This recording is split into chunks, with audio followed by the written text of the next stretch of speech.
Good morning student. आज की इस नए वीडियो लेक्चर में हम लोग पढ़ेंगे कुछ विशेष महत्वपूर्ण चीज़ें। तो जैसे कि हम लोग कक्षा में पिछली क्लास में लेक्चर में हम लोग देखा था कि ब्रेविज जालक के बारे में, क्रिस्टल जालक के बारे में क्या आपको सब पढ़ाया गया था, समझाया गया था। तो आई होप समझ में आया होगा। तो आज की इस वीडियो में हम लोग पढ़ेंगे क्या, एकक कोशिका के अवयवी कणों की संख्या। समझ में आ रहा है? कहने का मतलब क्या कह रहा है, एकक कोशिका में अवयवी कणों की संख्या। देखिए एकक कोशिका आपको ये तो अच्छी तरीके से पता है, एकक कोशिका अणु, आयन या परमाणुओं से मिलकर बना होता है, इतनी बात आपको पता है। तो अब इसमें देखते हैं कि आपने मुख्यतः 4 प्रकार की पढ़ी थी एकक कोशिकाएं। तो अब उनमें देखते हैं जो कणों की संख्या होती है वो किस प्रकार से उपस्थित होती है। तो इसमें यहाँ पे दिया क्या है, एकक कोशिका के अवयवी कणों की संख्या। तो इसके बारे में पढ़ते हैं। क्या कह रहा, दीर्घ क्रिस्टलीय संख्या में प्रत्येक एकक कोशिका या अवयवी कण अपने चारों ओर उपस्थित अन्य कणों में भी सहभाजित होते। कहने का मतलब ये है कि जो एकक कोशिका में कण उपस्थित होते वो केवल एक में ही उपस्थित नहीं होता, वो आसपास के जितने भी कण होते हैं उसमें भी एकक कोशिकाएं होती हैं, उनमें भी क्या होते हैं, सहभाजित होते हैं। तो अर्थात एक अवयवी कण एक से अधिक एकक कोशिकाओं में क्या होता है, सहभाजित होता है। इतनी बात समझ में आई? तो हम एक एक को पढ़ते हैं। पहले हम लोगों ने पढ़ा था एकक कोशिका, आद्य एकक कोशिका। आद्य एकक कोशिका आपको पता है होता क्या? आद्य एकक कोशिका क्या होती है, जिस एकक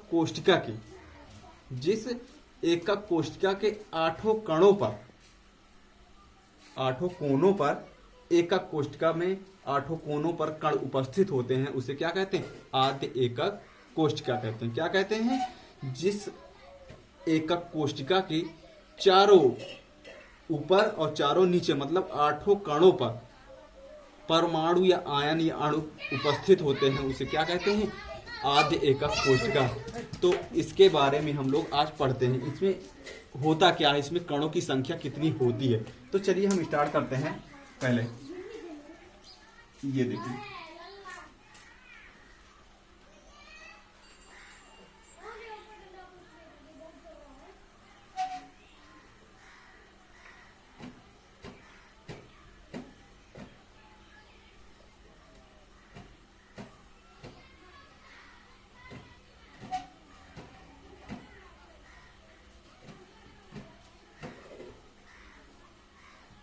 ये रहा बन गया, ये आद्य कोशिका है जिसके 8 कोनों पर कण या आयन या परमाणु उपस्थित होते हैं, उसे क्या कहते हैं, आद्य एकक कोशिका। आपको पता है, देखिए यह है, आपको बताया कि ये किसी क्रिस्टल जालक से निकाल के बनाया गया है, कि इतना बताया गया है। तो अब देखिए जो ये कण होता है ये आसपास के अपने कितने भागों में सहभाजित होता है, कितने भागों में, 8 भागों में सहभाजित होता है। कितने, 8। ये जो कण होते हैं 8 भागों में सहभाजित होता है। तो एक कण एक भाग में कितना सहभाजित होगा, 1/8 होगा कि नहीं? समझ में आ रहा है? कितना होगा, एक कण 8 भागों में सहभाजित होता है। तो एक कण में कितना हो, एक भाग में कितना होगा, 1/8 होगा कि नहीं होगा? तो अभी हम इस डिफिनेशन या इस बारे में लिखते हैं क्या होता है। तो यहां पे लिखेंगे एकक कोशिका, एकक कोशिका के 8 कोनों पर कण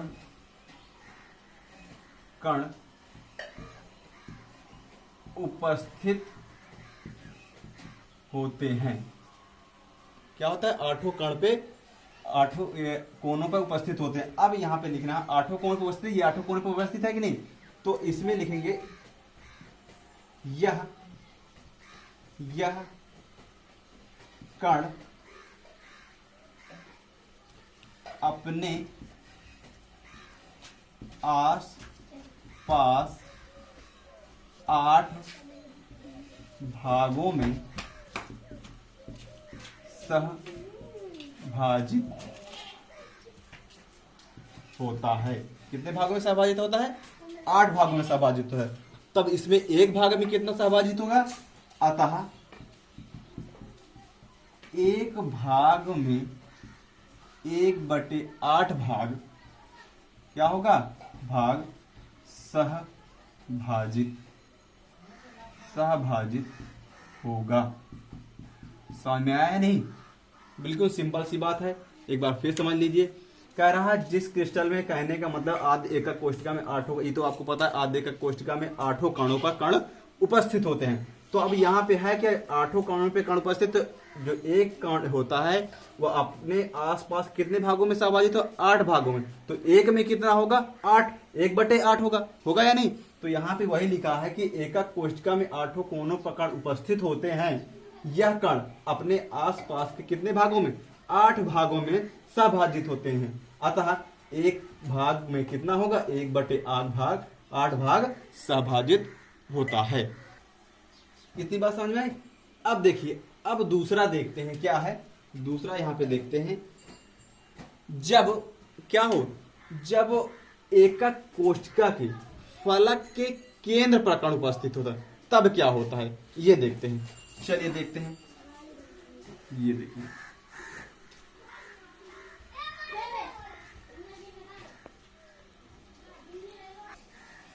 अब देखिए, अभी आप तक अब ये देख चुके हैं। अब देखिए होता क्या है, जब कण एकक कोष्टिका के फलक के केंद्र पर उपस्थित हो। समझ में आ रहा है कि नहीं? कहने का मतलब क्या है, जब कण कोई एकक कोष्टिका के कहा, फलक के केंद्र पर उपस्थित हो। मान लीजिए ये फलक है, ठीक है, ये फलक है, ये यहाँ केंद्र है, फलक का केंद्र है कि नहीं है? इतनी बात समझ में। तो कह रहा है तब इसमें कण की सहभागिता कितनी होगी।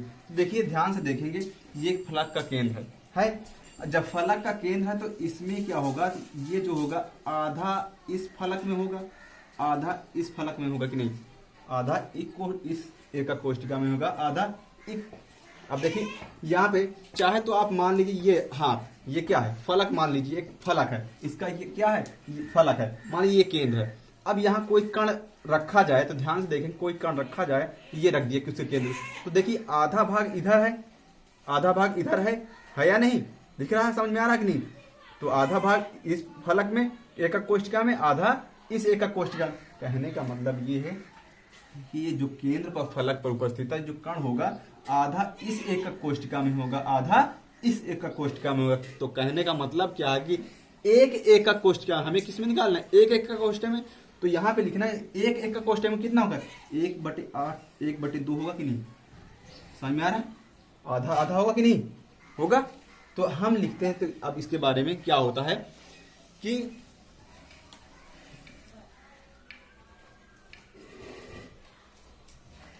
एकक कोष्टिका के यदि कण फलक के केंद्र पर, फलक के केंद्र पर उपस्थित होता है तो वह कण एक एकक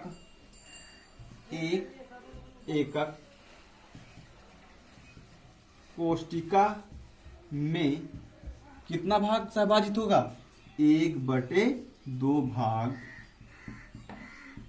सहभाजित होता है। समझ में आया कि नहीं इतनी बात?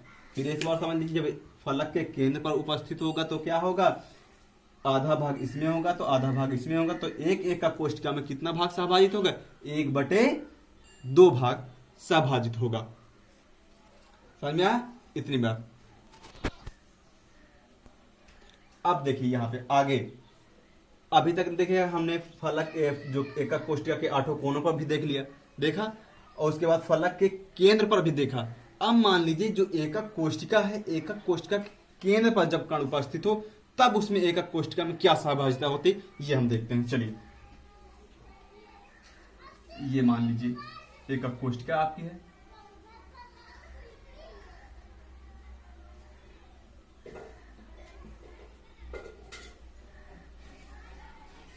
ये, और ये एकक कोष्टिका के कहां, केंद्र पर कण उपस्थित कर दिया है नहीं। अब देखते हैं इसमें क्या होता है। अब यहाँ पे आप लोग ध्यान से देख रहे हैं, ये एकक कोष्ठिका है, एकक कोष्ठिका के केंद्र पर है। तो आप देखिए, मान लीजिए एकक कोष्ठिका, आप एक कमरे को मान लीजिए, ठीक है। कमरे के मान लीजिए बीच सेंटर में हम क्या रख दें, कुछ एक कण रख दें। तो यदि आपसे कोई किसी व्यक्ति से पूछा जाए तो इस मान लीजिए एक कमरे में एक व्यक्ति को बीच में बैठा दिया है, ना किसी दीवार के फलक पे, ना दरवाजे पे, ना कहीं, मतलब बीच में बैठा दिया जाए। यदि किसी से पूछा जाए कि बताइए यह व्यक्ति इस कमरे के कहाँ पर उपस्थित है, कितना उपस्थित है, कहेगा क्या कि अगर उस अंदर उपस्थित है, मतलब उसके कमरे के अंदर है, तो वो क्या कहते हैं, इस कमरे में कितने लोग उपस्थित है, एक लोग पूरा उपस्थित है। दीवार पे होता तो आधा इधर या आधा उधर, ये केंद्र पे, फलक के केंद्र पे आधा इधर या उधर, ये कोने पे होता तो 8 भागों में। तो यहाँ पे क्या है, बीच में। तो इसमें क्या होगा कि ये जो कण होगा या इस एकक कोष्ठिका का पूरा भाग, कितना, पूरा एक भाग, पूरा भाग सभाजित होगा। समझ में आ रहा कि नहीं। अब यहाँ पे लिखते हैं, यदि कण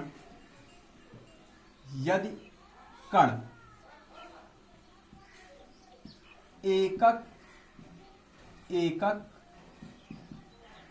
कोष्ठिका के कहाँ, केंद्र पर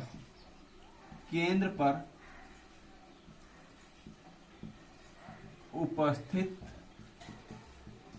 होता है, तो वह कण एकक कोष्ठिका में उसका पूरा भाग, कितना, पूरा भाग सहभाजित होता है। अर्थात एक एकक कोष्ठिका में एक भाग उपस्थित होता है। समझ में आया कि नहीं। यही है, यदि केंद्र पर कण उपस्थित है, किसी एकक कोष्ठिका के केंद्र पर उपस्थित कण है, तो उसमें कितना भाग, उसका योगदान, उस कण का योगदान उस कोष्ठिका में कितना होगा, एक भाग, मतलब पूरा भाग क्या होगा, सहभाजित होगा। उसके साथ पूरा वो कण कहाँ होगा, उसी एकक कोष्ठिका में उपस्थित होगा। अब देखिए, अब आगे हम लोग चलते हैं क्या। अब मान लीजिए कोई कण भुजा के केंद्र पर उपस्थित हो। समझ में आ रहा कि नहीं, कहाँ उपस्थित हो, भुजा के केंद्र पर उपस्थित हो। तब क्या होता है, इसमें एक एकक कोष्ठिका में इसकी सहभाजिता। तब देखते हैं ये क्या होता है। मान लीजिए ये आपकी एकक कोष्ठिका है, ये रही आपकी एकक कोष्ठिका।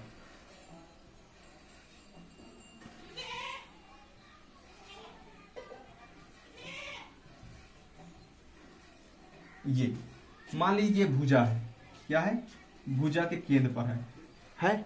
इतनी बात समझ में। अब चाहे तो देखिए इसे आगे बढ़ाएंगे, चाहे तो आप इसे आगे बढ़ा लीजिए।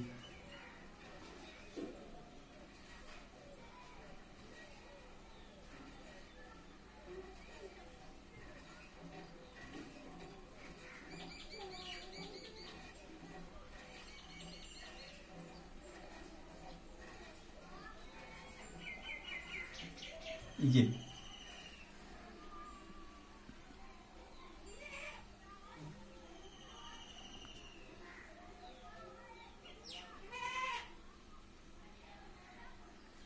अब यहां पे देखिए है क्या, जब भुजा के केंद्र पर उपस्थित हो, कहां, भुजा के केंद्र पर उपस्थित। ध्यान से देखेंगे, मान ली कोई भुजा है, तो दो भाग तो इधर पीछे हो गए कि नहीं। ये जो केंद्र बिंदु है, ये क्या होगा, दो भाग पीछे हो गए और दो भाग कहाँ हो गए, आगे की ओर हो गए। तो एक एकक कोष्ठिका में कितने भाग हुआ, 1/4 हुआ कि नहीं हुआ। तो यहाँ पे एक भुजा में एक एकक कोष्ठिका में कितना भाग होगा, 1/4 भाग सहभाजित होगा। तो ध्यान से देखेंगे, मान ये एकक कोष्ठिका है, तो दो भाग तो पीछे हुए, ठीक है, और दो भाग कहाँ हुए, आगे हुए। दो भाग तो पीछे चले गए, दो भाग कहाँ चले गए, आगे चले कि नहीं। तो एक कण के कितने भाग हुए, एक कण के कितने भाग हुए, 4 भाग हुए कि नहीं। तो एक एकक कोष्ठिका में कितना भाग सहभाजित है, 1/4 भाग सहभाजित है। तो हम लिख लेते हैं यहाँ पे, यदि कण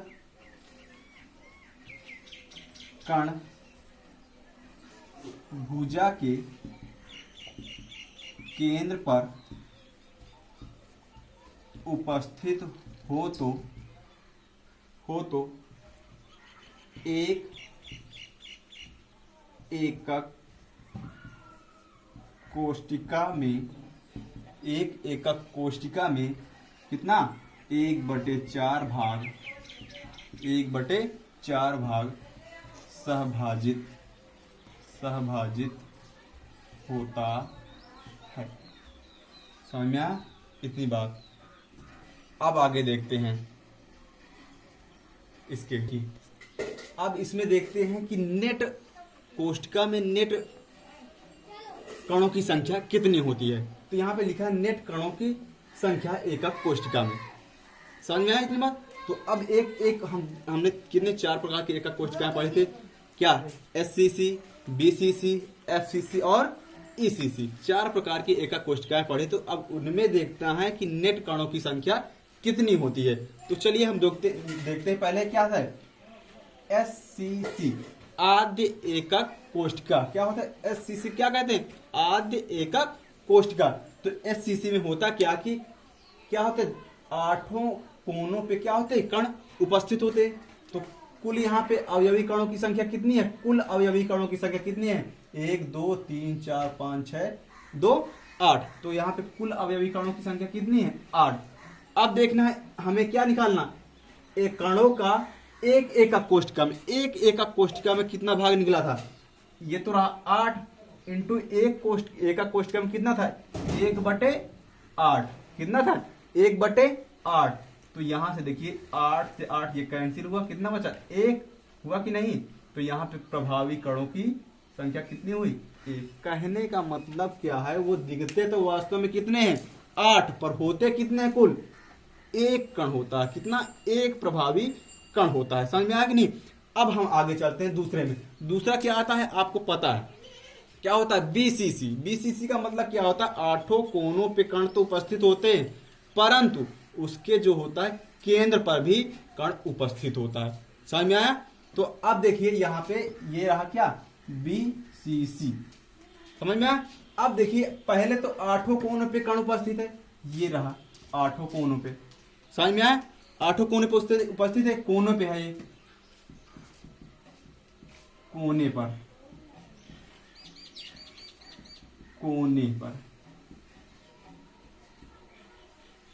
पर कितना है, 8। तो केंद्र पर कितना है, 1 है। तो यहाँ पे लिखे केंद्र पर कितना है, 1। तो यहाँ पे एकक कोष्ठिका पहले 8 कोनों पे निकाल लेते, 8 कोने पे होता है 1/8 बराबर 1। अब कोने पे जो होता है केंद्र पर होता है, आपको पढ़ा है जो केंद्र पर एकक कोष्ठिका कण होता है, वह पूरा किसमें होता है, उसी एकक कोष्ठिका में होता है। तो उसका भाग कितना होगा, 1 होगा। तो 1 बना के कितना हुआ, 2। कितने प्रभावी हो गए इसमें, बीसीसी में कितने प्रभावी कण है, 2 प्रभावी कण है। अब इसी प्रकार देखते हैं एफसीसी, क्या होता है, फलक केंद्रीय एकक कोष्ठिका। पढ़े हैं, फलक केंद्रीय एकक कोष्ठिका एफसीसी। कहने का मतलब 8 कोनों पे तो उपस्थित होते हैं, परंतु जितने 6 फलक होती हैं, 6 फलक पर भी क्या होता है, कण उपस्थित होते हैं। तो यहाँ पे देखिए 8 कोनों पे जो कितने हुए, कोनों पर कितने कण हैं, कोने पर 8 कण हैं। और फलक पे कितने हैं, फलक पर कितने हैं, 6 हैं। आपको भी पढ़ा है, जब फलक पर के केंद्र पर कोई कण होता है तो कितना होता है, 1/8 1/2 भाग सहभाजित होता है एक एकक कोष्ठिका में। फलक के केंद्र पर, यह फलक है, उसके केंद्र पर ये रख दिए, आधा भाग इधर आधा भाग इधर। समझ में आया। तो अब यहाँ पे देखते हैं, जो 8 हुआ तो उसका 1/8 बराबर कितना हुआ, 1। और ये 6 हुआ गुणे 1/2। एक कण कितना होता, आधा होता कि नहीं। तो 2 का नाम 2 2 3 6। तो ये कितना हुआ, 3 1 3 कितना हुआ, 4 हुआ या नहीं। इतनी बात समझ में आई। अब रहा क्या, ईसीसी। ईसीसी का मतलब क्या होता है कि जब फलक एकक कोष्ठिका के 8 कोनों के साथ साथ फलक के किन्हीं 2 विपरीत एकक कोष्ठिकाओं में उपस्थित होता है, या भुजा के केंद्र पर उपस्थित होता है। तो वहां कितना, भुजा के जब केंद्र पर उपस्थित होता है कितना भाग होता है? 1/2 भाग होता है। कितना भाग होता है? 1/2 भाग होता है, 1/4 भाग होता है। तो वहां पे देखते हैं क्या होगा। अब यहाँ पे देख लीजिए 8 ECC। अब यहाँ पे देखिए कोने पर कितना हुआ? कोने पर 8 हुआ, और फलक के विपरीत कितने हैं? 2 है। यहाँ पे देखिए 1 और 2 है, मतलब अब यहाँ पे कितना हुआ? 2 × 1/2। समझ में आया कि नहीं? 1/2। अब चाहे तो यहाँ से आगे देख लीजिए, यहाँ से देख लीजिए कोने पर कितना हुआ? 8। जब 8 हुआ, अब यहाँ पे देखिए है क्या? फलक के केंद्र, फलक पर कितने हैं? फलक पर कितने हैं? 2। अब यहाँ पे देख लीजिए कितना है? 8 कोनों पे वही रूल है, 1/8 बराबर 1, और यहाँ पे 2 × 1 × 2 अपान कितना हुआ? 1 2। ये कितना हुआ? 2 होगा कि नहीं? इतनी बात समझ में आई? तो यहाँ पे प्रभावी कणों के, अभी ये प्रभावी कणों की संख्या हम आगे न्यूमेरिकल लगाएंगे तो वहाँ काफ़ी यूजफुल होंगे। तो इतनी बात समझ में आई आज की? तो आई होप आपको समझ में आया होगा। और हाँ, देखने के साथ देखिए और वीडियो को लाइक और सब्सक्राइब कीजिए ताकि नई वीडियो जब अपलोड करें तो आप तक एसएमएस पहुँच जाए। So thank you.